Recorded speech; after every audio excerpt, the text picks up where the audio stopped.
Hello friends, EPFO ఉద్యోగుల provident fund organisation యొక్క 72వ వ్యవస్థాపక దినోత్సవం చాలా ఉత్సాహంగా జరుపుకుంది మరియు మీరు ఈ ఈవెంట్ను వ్యక్తిగతంగా లేదా వీడియో కవరేజ్ ద్వారా చూసి ఉండవచ్చు.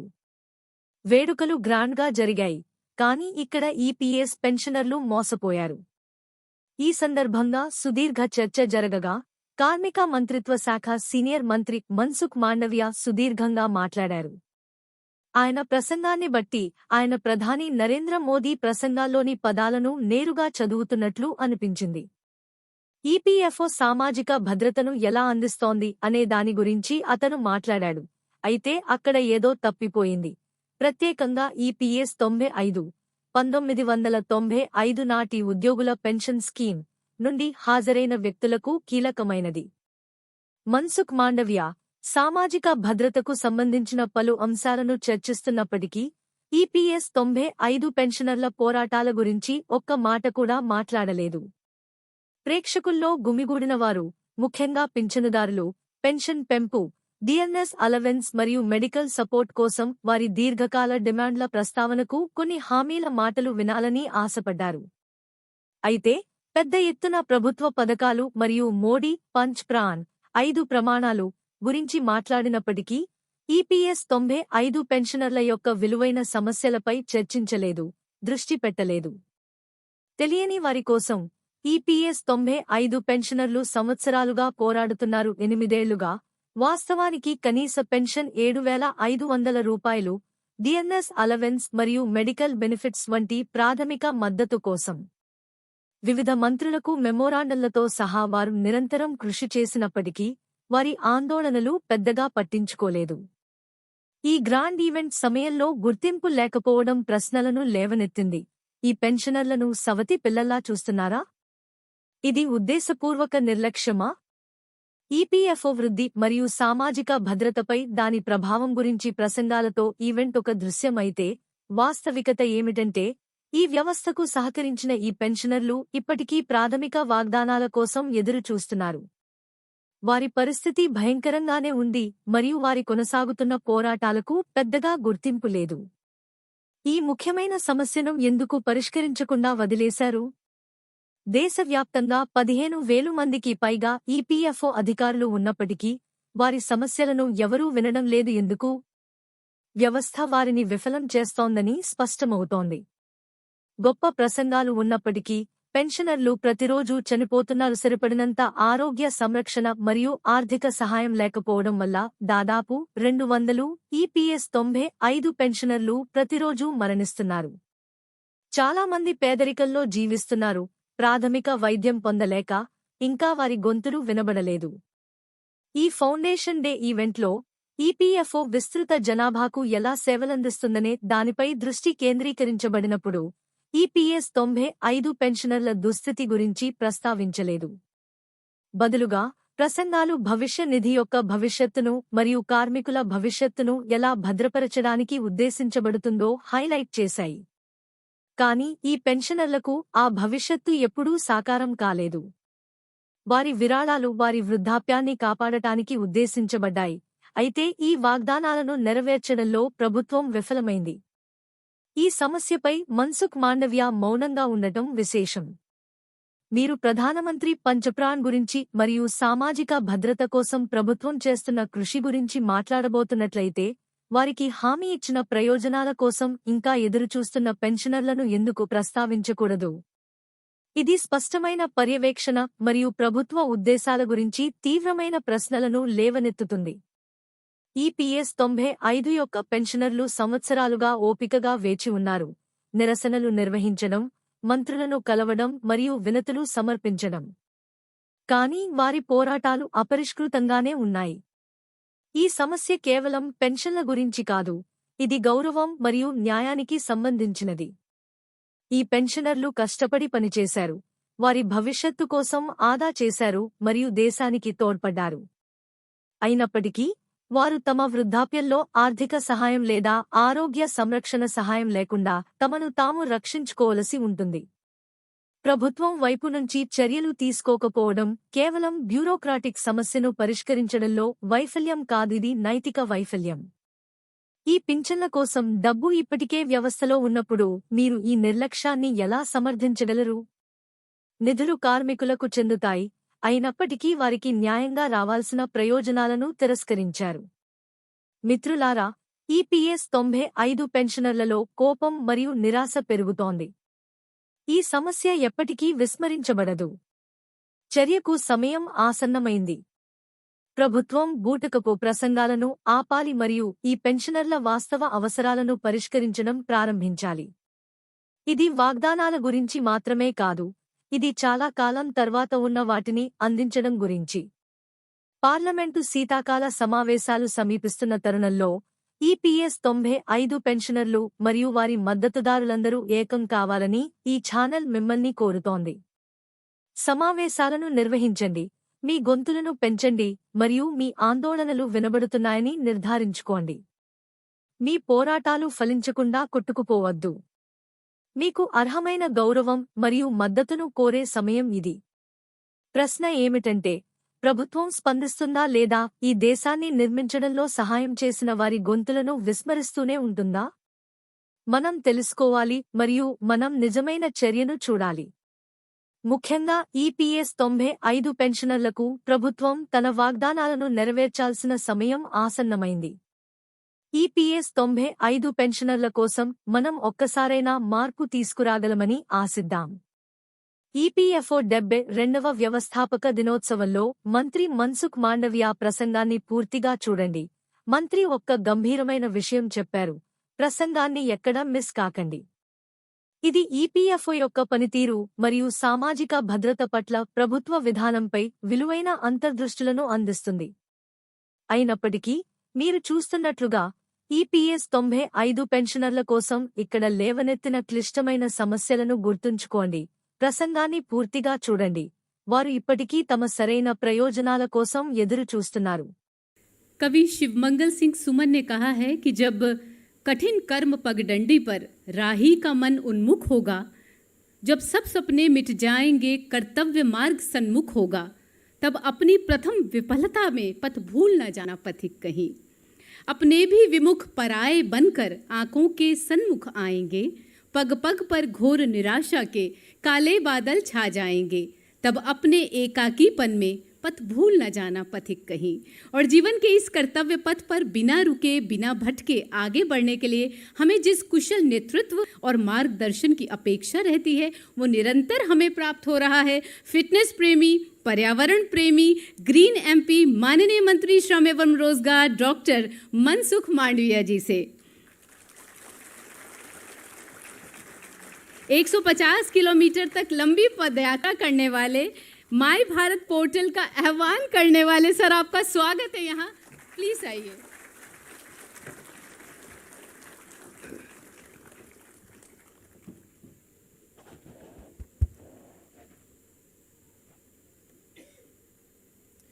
ईपीएफओ के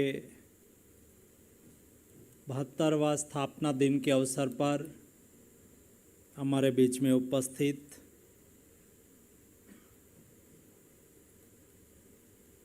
हमारी सेक्रेटरी सुमिता जी, रमेश कृष्णमूर्ति जी, अशोक जी, वर्चुअली और प्रत्यक्ष जुड़े हुए सभी ईपीएफओ के ऑफिसर, कर्मचारीगण, सभी भाइयों एवं बहनों, ईपीएफओ को स्थापना से 72 ईयर्स पूर्ण हुए हैं। एक लंबी यात्रा इस इंस्टीट्यूट की, इस संस्था की रही और एक ऐसा ऑर्गेनाइजेशन है जिसमें lower middle class, middle class, जिसकी सैलरी 15,000 नियरेस्ट होती है या कम होती है, ऐसे लोगों को अपनी लाइफ में सोशल सिक्योरिटी मिले, अपनी बचत करे, जब आवश्यकता हो तब अपने परिवार में किसी के बच्चों को पढ़ाना हो, परिवार में शादी हो, या तो अनिवार्य आवश्यकता के समय पे अपनी बचत को उपयोग कर सके और उसमें से कई हिस्सा वो पेंशन फंड में भी डाले, ताकि उनके पिछले लाइफ में पेंशन के रूप में उसका सहारा बने। और उसको मैनेज करने का काम, दायित्व ये ईपीएफओ निभा रहे हैं। यहाँ कई लोगों को सम्मानित करा गया,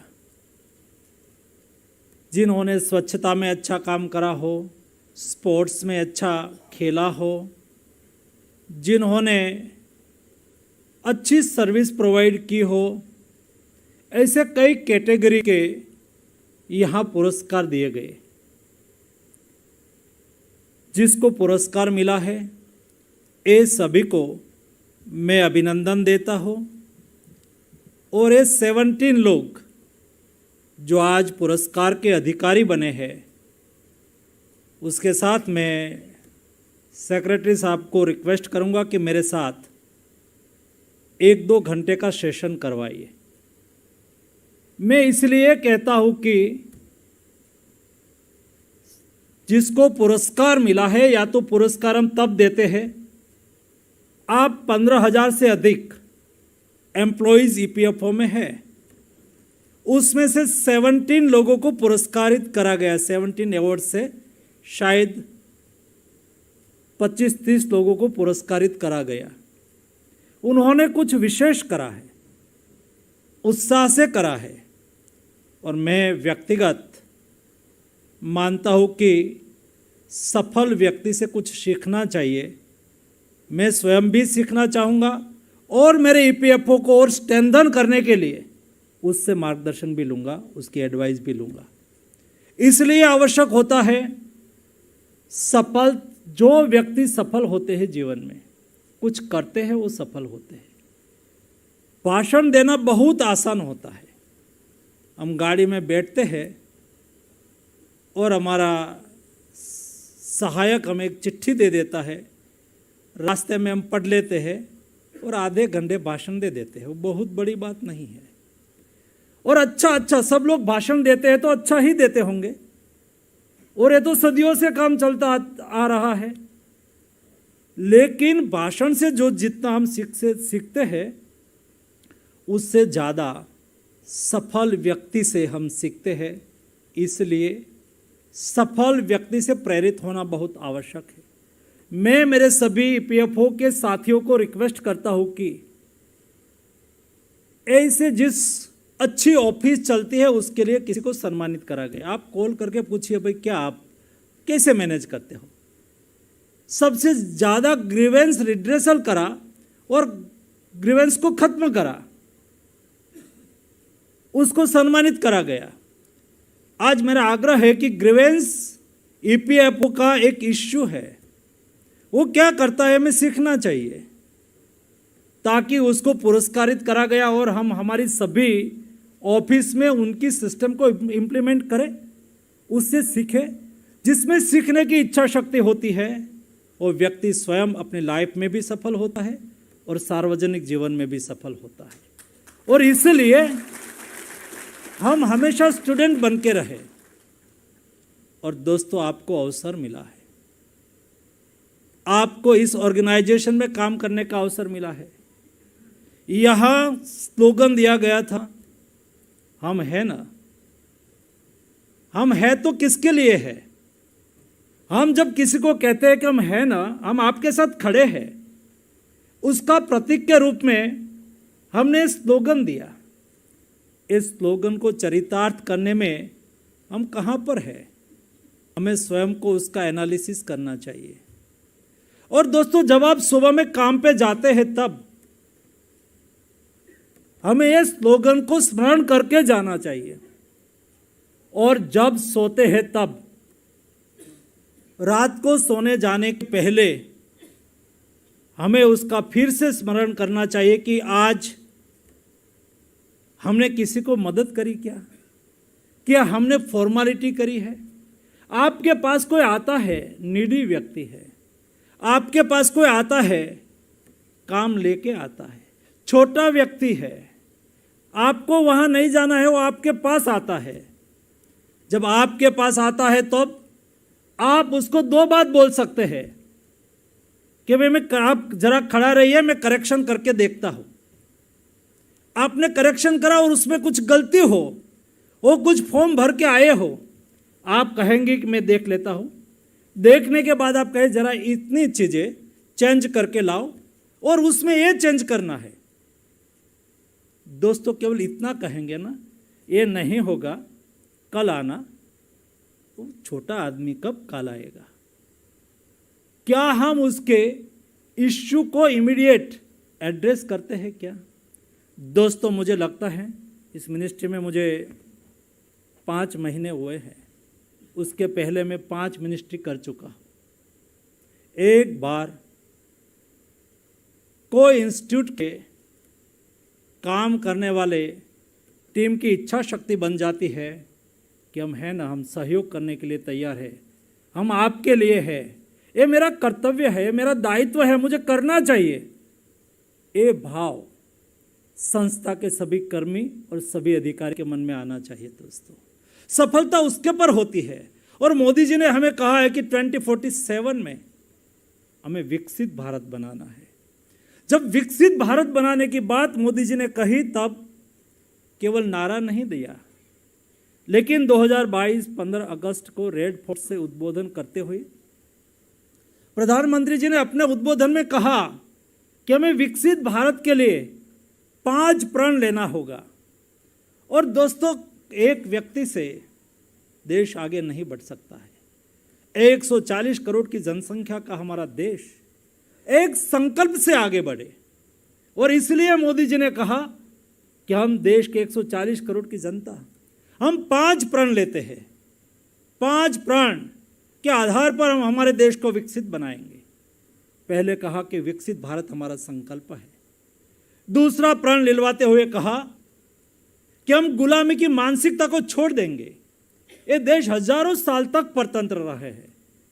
कभी हमारे पर हुणों ने शासन करा, कभी हमारे पर शकों ने शासन करा, 1000 साल तक हमारे पर आक्रांताओं ने शासन करा, 240 साल तक अंग्रेजों ने हमारे पर शासन करा। इतनी गुलामी के बाद 1947 में हम आज़ाद हुए हैं। ये देश की आज़ादी को बनाए रखने के लिए देश कायम आज़ाद रहे, नई सोच नए विचार से हमारा ट्रेडिशनल, हमारी संस्कृति, हमारी परंपरा से हम कैसे आगे बढ़ सकते हैं। और तब मोदी जी ने कहा कि हम गुलामी की सभी चिन्हों को छोड़ देंगे। तीसरा प्रण लिलवाते हुए मोदी जी ने कहा कि ये देश के पास अपार विरासत है, हमें आगे बढ़ना है, लेकिन आगे बढ़ने के लिए प्रेरणा कहाँ से लेंगे? आज भी हम कहते हैं कि एक्स व्यक्ति है, वाई व्यक्ति है, उसके पिताजी फ्रीडम फाइटर थे, आज उसके 3rd जनरेशन 4th जनरेशन गौरव महसूस करते हैं कि मेरे फोरफादर फ्रीडम फाइटर थे, मैं नहीं, ऐसा नहीं कर सकता, मैं ही कर सकता। मेरी विरासत कौन है? विरासत हमें प्रेरणा देती है, विरासत हमें दिशा देता है। मोदी जी ने कहा कि हम हमारी विरासत से प्रेरणा लेके आगे बढ़ेंगे। चौथा प्रण लिलवाते हुए मोदी जी ने कहा कि हम एक सोच से, एक संकल्प से आगे बढ़ेंगे। 140 करोड़ की जनता एक संकल्प करेगी, एक विचार से, तालमेल से आगे बढ़ेगी, तो देश एक साथ में 140 करोड़ स्टेप आगे बढ़ सकता है। जब एक व्यक्ति सोचता है, आगे बढ़ता है, तो एक स्टेप हम आगे बढ़ सकते हैं। लेकिन 140 करोड़ की जनसंख्या एक संकल्प के साथ आगे बढ़ती है, तो हम देश एक साथ में 140 स्टेप आगे बढ़ सकते हैं। और इसलिए नेशन, देश के लिए हम संकल्पबद्ध हो। और 5वां प्रण लिलवाते हुए मोदी जी ने कहा कि नेशन के प्रति, सोसाइटी के प्रति हम हमारा कर्तव्य का निर्वहन करें।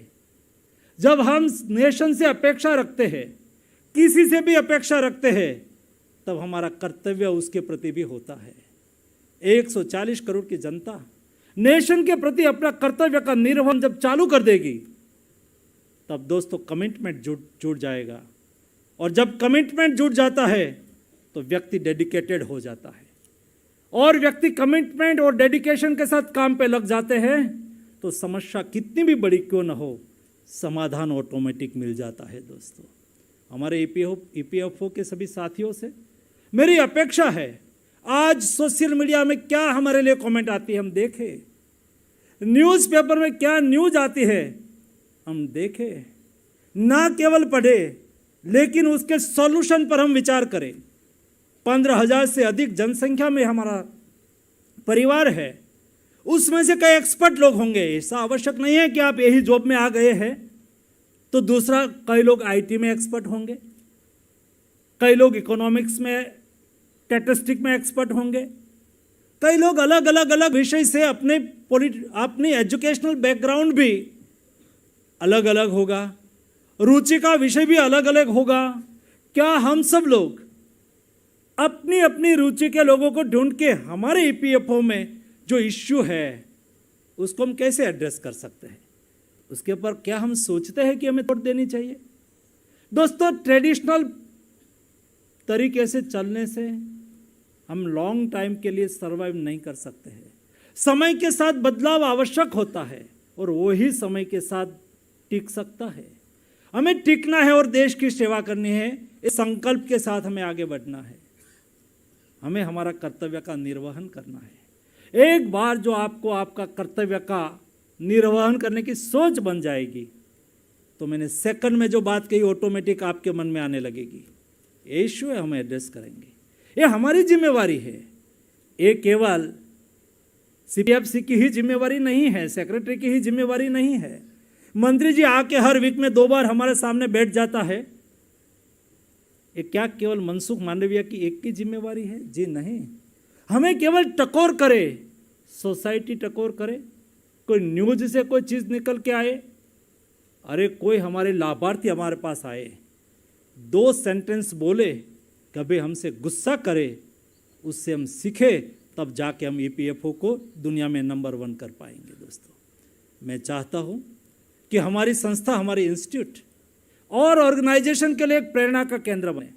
कई टाइप के रिफॉर्म के लिए कई कमेटियां हमने बनाई हैं, ये कमेटियां काम कर रही है।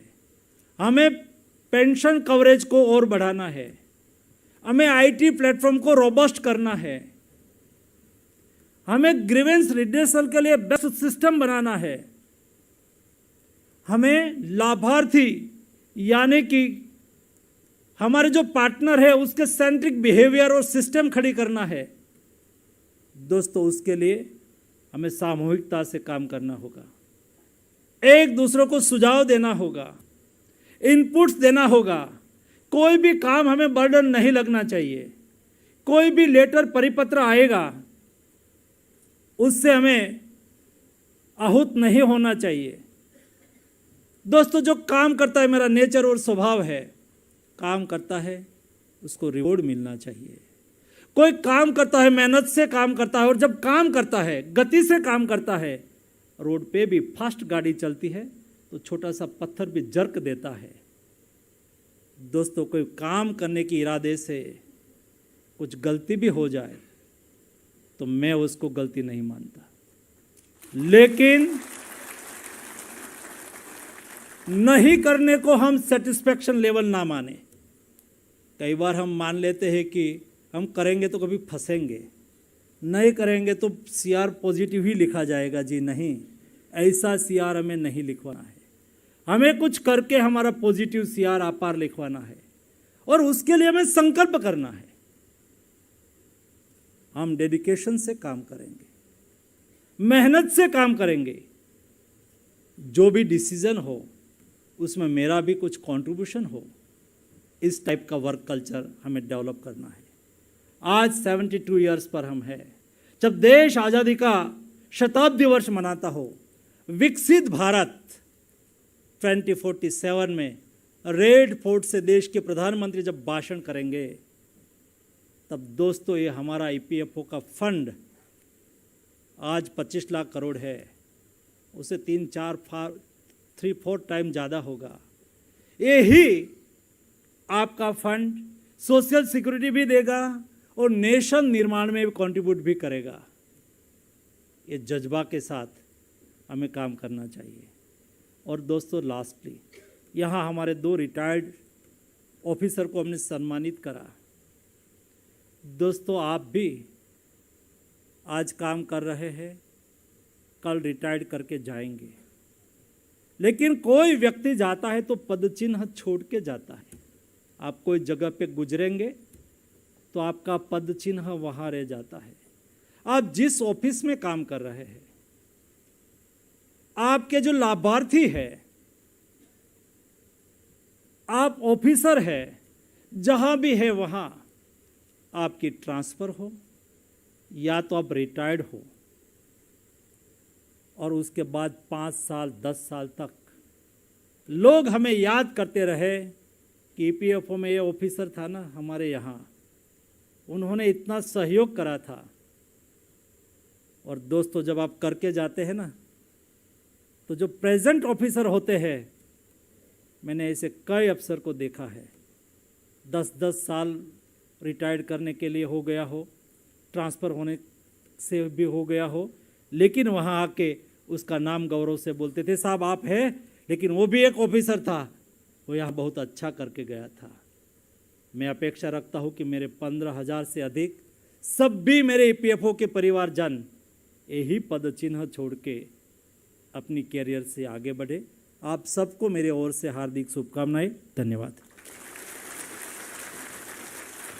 మీకు ఈ వీడియో సహాయకరంగా లేదా సమాచారంగా అనిపిస్తే దయచేసి మరిన్ని అప్డేట్ల కోసం ఛానల్ని లైక్ చేయడం, షేర్ చేయడం మరియు సబ్స్క్రైబ్ చేయడం మర్చిపోవద్దు. మీ మద్దతు మాకు ఎంతో ఉత్సాహాన్ని ఇస్తుంది. అలాగే మీ ఆలోచనలు మరియు వ్యాఖ్యలను దిగువన ఉంచడానికి సంకోచించకండి. ఈ ముఖ్యమైన సమస్యపై మీ అభిప్రాయాలను వినడానికి మేము ఇష్టపడతాము. నోటిఫికేషన్ బెల్ చిహ్నాన్ని నొక్కడం మర్చిపోవద్దు, కాబట్టి మీరు మా నుండి అప్డేట్ను ఎప్పటికీ కోల్పోరు.